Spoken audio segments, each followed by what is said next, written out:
As I stated in a previous video, Call for an Uprising loves to use the term Satanic Ritual Abuse.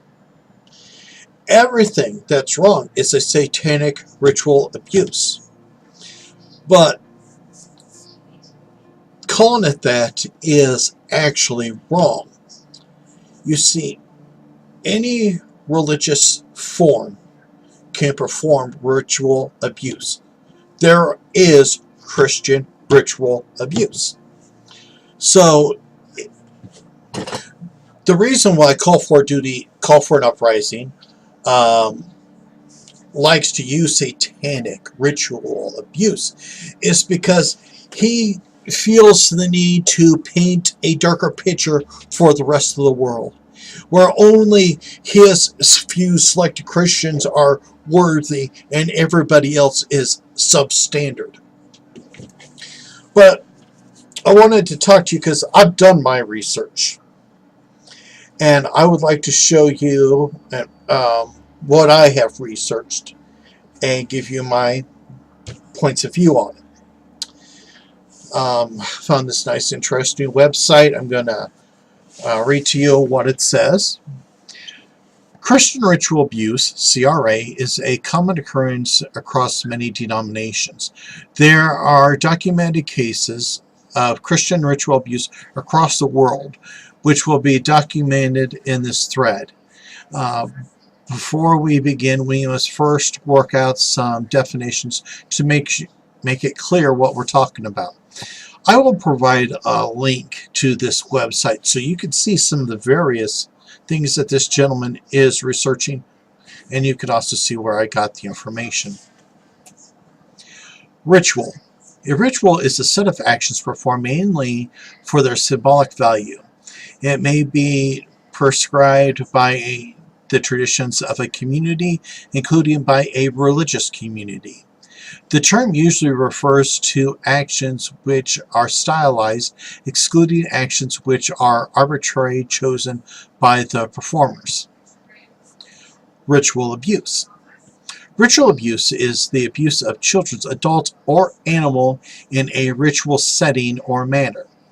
In a broad sense, many of our overtly and covertly social sanctioned actions can be seen as ritual abuse, such as military training, spanking children, and partner battering. Some abuse is private, some public. Public ritual abuse may be either open or secret. Okay.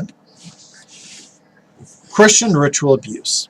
Any abuse carried out in the name of Christianity and involving so-called Christian ceremonies or rituals can be called Christian ritual abuse. It can be emotional, spiritual, physical, or sexual. It can be carried out in a commune, in church, or in the home. Examples of Christian ritual abuse are, first one, being subjected to exorcism, spiritual warfare, or deliverance ministry.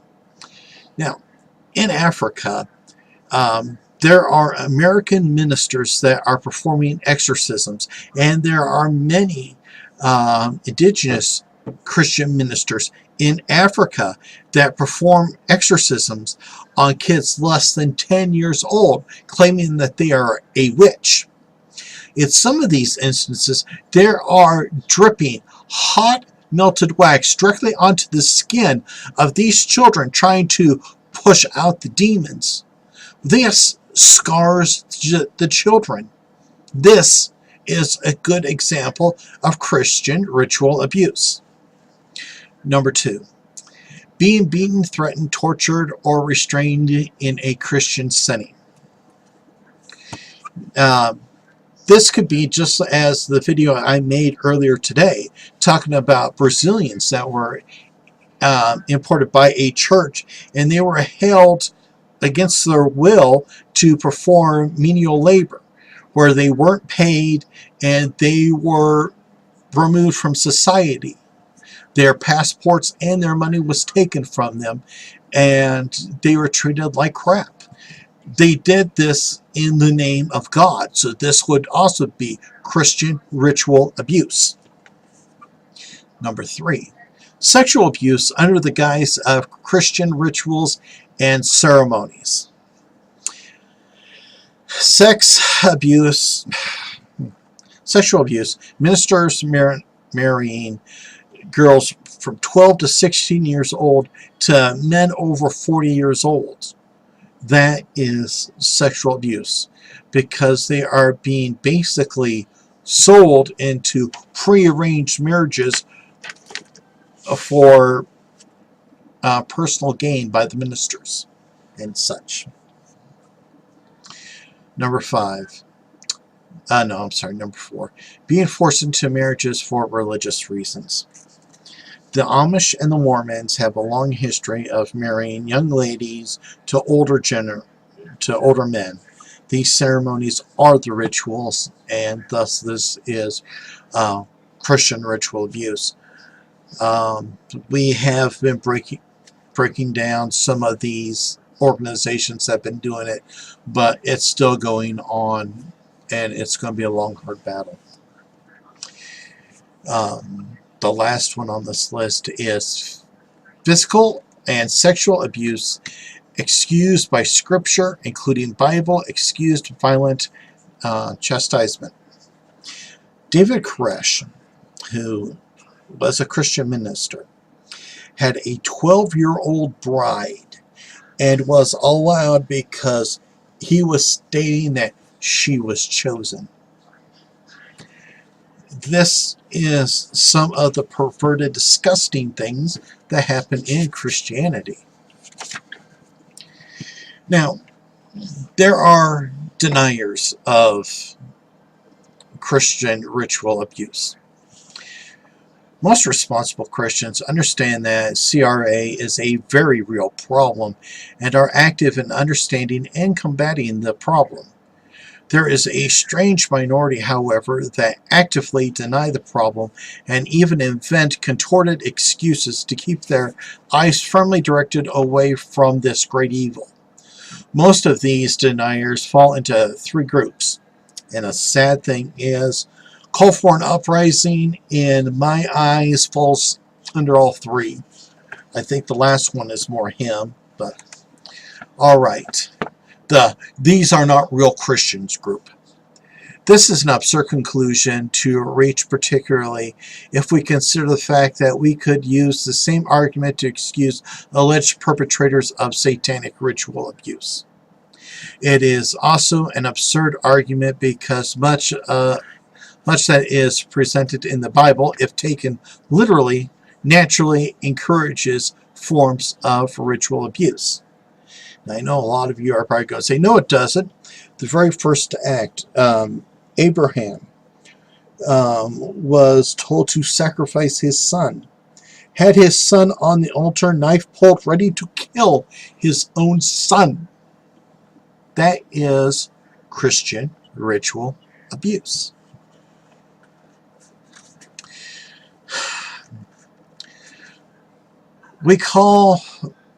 When Call for Uprising calls people New Age Christians, he is basically calling every single one of them false Christians. You have to agree with him to be a Christian. Number 2, it's a conspiracy group. This excuse is absurd that we need not waste too much time discussing it. Suffice to say that claimants of this theory allege that the Christian abusers are actually Satanists or Freemasons or what other dark force controlling the planet, working to disguise and destroy and taint the image of Christianity. It's a form of paranoid masturbation which pretends to actually have evidence to support its claims, but which fails always to do so. Call for an Uprising talks about the Freemasons, Illuminati, and the New World Order in almost every one of his damn videos.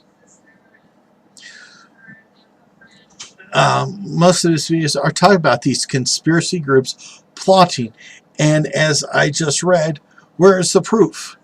Super secret organizations that have secret handshakes and all of that.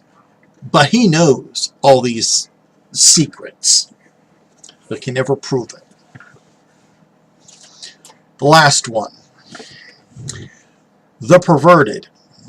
Anyone who does not believe what I believe is a protector of baby sodomizing pedophiles who relishes in bloodied baby orgies group. This last type of denier is perhaps the most dangerous. Here we find the extreme radicals whose words are a barrage of filth, which, if examined closely, are a mere reflection of what floats in their subconsciousness. This type is easily observable because every word that spouts from their mouth, pen, or keypad is a revelation of utter darkness where they dwell. Never a word about love, tolerance, truth, compassion, understanding, but instead just a constant machine gun like sputtering of filth, hate, and obsession. I mean, just listen to Call for an Uprising. He is constantly talking about hate. The one clip that I like to clip from him a lot, because, man, it really pissed me off, he wants to push all of the Satanists, all the witches, back into the woods, back into cages. He loves to call anybody that disagrees with him pedophiles. He loves to say that Satanists and all that have to have blood sacrifices. He loves to say that we love to kill kids, but he has yet to come up with any fucking proof of it.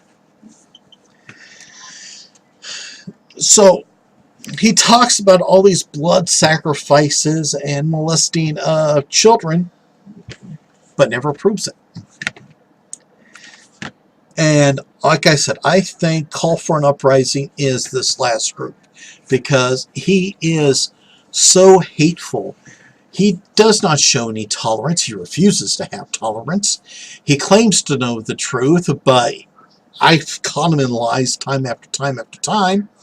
He has no compassion for anybody, and then and he has a complete lack of understanding. Because in his mind he's right and everybody else is wrong and needs to be punished.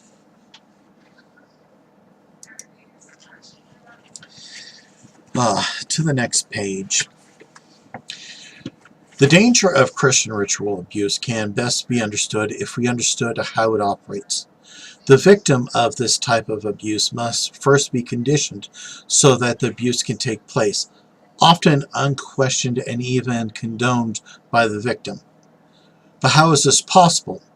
In his book, Thought Form and the Psychology of Totalism, Robert Lifton outlines the 8 criteria of thought reform.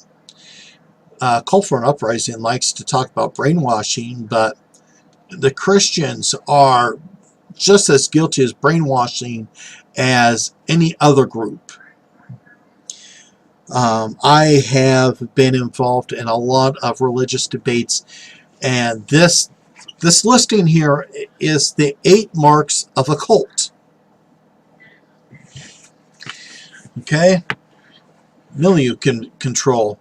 This involves the control of information and communication, both within the environment and ultimately within the individual, resulting in a significant degree of isolation from society at large. This is controlling the news.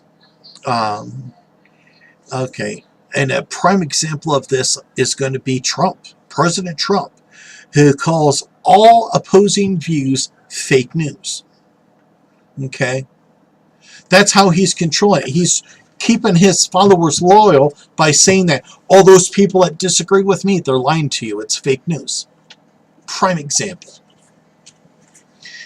Next is mystical manipulation. The manipulation of experiences that appear spontaneous but is in fact planned and orchestrated by the group or its leaders in order to demonstrate divine authority, spiritual advancement, or some exceptional talent or insight that sets the leader and or group apart from humanity, and that allows reinterpretation of historical events, scripture, and other experiences. This is basically the rewriting of events to improve the appearance of the leader, of that leader. And I hate doing this, but Trump is another example of this. We have all heard about how Trump keeps on claiming he won the popular vote. Well, by saying that he won the popular vote and convincing people that he won the popular vote, that is mystical manipulation. He is trying to make himself look better than he actually is.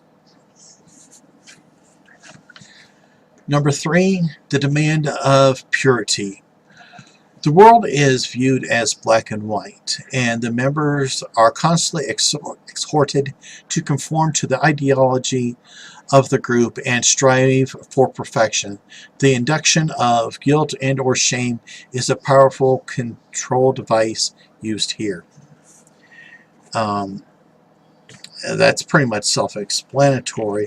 You're setting up rules of guilt because nobody wants to be the outsider. And so if you say these are the rules and you must comply to fit in, people will fit in. Number 4 is confession. Sins, as defined by the group, are to be confessed either to a personal monitor or publicly to the group. There is no confidentiality. Members' sin, attitudes, and faults are discussed and exploited by the leaders. Sins are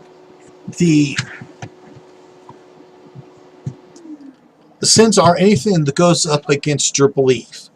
Christians love to impose their rules on everybody else, and they should only impose their rules on themselves, but they can't do that. That is one of the problems that Christianity has in working with others. They love to impose. But this is using weakness and shame into making people believe that they're lesser. If you have certain things that make people think, well, I'm not that great of a person, they're going to have less pride in themselves. They are not going to be as high-spirited, and they will conform to your rules better. Sacred science. Oh. The group's doctrine or ideology is considered to be the ultimate truth, beyond all questions of dispute. Truth is not found outside the group. The leader, as the spokesman of God or of all humanity, is likewise above criticism. This is the twisting and removing of information to form a group's ideologies. Christians love to do this. Sacred science is like saying that the earth is the middle of the universe. It's not. The earth goes around the sun. The sun does not go around the earth. Another form of sacred science would be the people that believe that the earth is flat. Okay? We know that the earth isn't flat, but there are people that believe this. And that is this pseudo-sacred science. Next is loading the religion. The group interprets or uses words and phrases in new ways so that often the outside world does not understand. This jargon consists of thought-terminating cliches which serve to alter members' thought processes to conform to the group's way of thinking. This is basically using words to control. Satanist is a great example. Call for an Uprising loves to call everything Satanist or satanic. Well, that's what he's doing. He's taking everything that doesn't work with him and calling it satanic. That means that people that hear that, well, that's satanic, and satanic is evil, well, then they're going to start believing that all these other things are evil, just like Call for an Uprising is claiming. Okay? Doctrine over person. Members' personal experiences are subordinated to the sacred science, and any contrary experiences must be denied or interpreted to fit the ideology of the group. I hate this one a lot too. Doctrine over person is used every time a Christian says a person is lost and confused. Well, you did that. Well, you were lost and confused. That's why you did it, and that's why you need to stop doing it. You're lost and confused. Number 8, dispensing of existence. The group has the prerogative to decide who has the right to exist and who does not. This is usually not literal, but means that those in the outside world are not saved, unenlightened, unconscious, and they must be converted to the group's ideology. If they do not join the group or are critical of the group, then they must be rejected by the group. Thus, the outside world loses all credibility and conjunction. Should any member leave the group, he or she must also be rejected also. This is when Christians say that that person is also lost and confused, that this person is evil. They will tell people that this person has bad intentions. Call for an Uprising would say that I'm satanic and that everybody should shun me. This closes down dialogue, and this is what he wants, because he doesn't want his fellow believers to even consider what I'm saying. Jamestown is an extreme version of this situation. Jim Jones, a Pentecostal minister, moved his group out of the U.S. and created his own People's Temple in Guyana. And what happened was some people were being held there against their will. That is Christian ritual abuse. Some people came to investigate, including a California senator.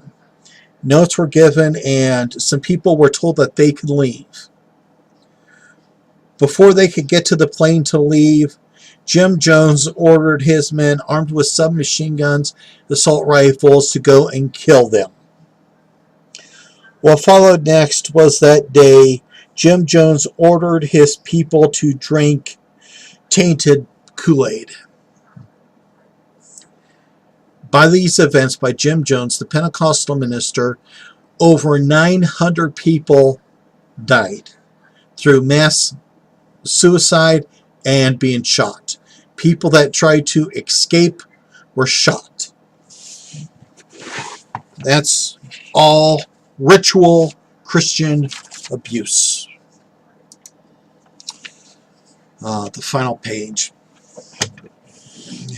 Pretty much, satanic ritual abuse is a hoax. There have been crimes committed by Satanists, including church burnings and murders, but nothing organized. Every group has its Looney Tunes members, and the murderers are like Daniel and Manuela Ruda. Tend to be severely mentally ill and more influenced by Christianity than actual Satanism.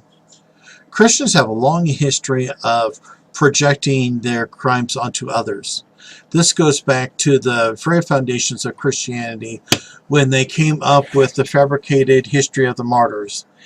There were no Christians being fed to the lions, being used as human torches in Nero's garden, or experiencing all those other outlandish tortures they come up with. Most of the martyrs from that time are completely made up or demoted deities from local religions. However, Christians did carry out extreme tortures against pagans and others throughout the centuries. The one I try to always remember is Charlemagne. After the fall of Rome and when Europe was rebuilding, Charlemagne became the first Christian emperor. The Saxons were refusing to convert from paganism to Christianity, and so Charlemagne says, if they are not willing to follow my beliefs, then they shall not breathe air, and ordered entire villages to be wiped out. This is what Christian ritual abuse is about. It's rampant. It's everywhere. Now, like I said, I'm going to put the links down below so you can see some of the actions that go on. Catholics are Christians, okay? Look at all of the Catholic ministers that have molested altar boys. There are ministers that take advantage of their practitioners that are going through hard times. Christians are not above the law, so we need to hold them to the same level of guilt as we would hold everybody else. From my experiences with Satanists and atheists, I find them to be better people. Satanists at least tell you, you got to be held accountable for your own actions. Same thing. Well, atheists do the same thing. They tell you that you are responsible for you. Where Christians will say that, oh, I fell victim to Satan, but God will forgive me. So they will constantly go out and break the same laws and all that over and over and over again because they believe God has forgiven me. So that is that for this video. Everybody take care. Be at peace.